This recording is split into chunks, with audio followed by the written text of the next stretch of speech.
తీసుకెళ్తున్నావు? ఒరే నీకు సర్ప్రైజ్ రారా. ఒరే నువ్వు ఇంతకు ముందు అలాగే సర్ప్రైజ్ అని చెప్పి నా బరిలో గీసి నీ దగ్గరికి వచ్చానరా, సాగు దొబ్బారు నన్ను. ఒరే ఇప్పుడు అట్లా జరగదు. ఇప్పుడు మనం పోయేది ఎక్కడికో తెలిస్తే నువ్వు షాక్ అవుతావు. మామూలుగా ఉండదు. సరే సరే ముందు ఎర్రగడ్డ కలద్దాలు తీయు. ఎర్రగడ్డ కన్నదాలు కాదురా, సిటీలో చదువుకొని వచ్చిన ఆ మాత్రం ఉంటే అర్థమైందా?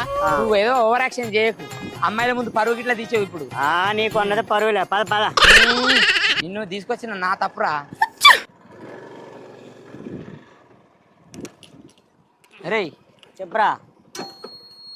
ఇగో ఫస్ట్ చెప్తాను, గుర్తుంచుకో. నేను ఎందుకు తీసుకొచ్చిన చెప్పనా? ఏం లేదు, వంశీత ఉన్నది కదా చెరువు దగ్గర కలుద్దాం ఉన్నది, అందుకనే నిన్ను తీసుకొని వచ్చిన. ఒరే నాకు తెలుసురా నువ్వు అడిది ఏదో పెంట పెడతావని. అయినా మీ ఇద్దరు కలిసి తినేందుకురా మధ్యలో పానకం పుడకలాగా? పానకం పుడకలేదు, ఏది లేదు. అరే స్నేహితునికి ఆ మాత్రం సాయం చేయలేవా?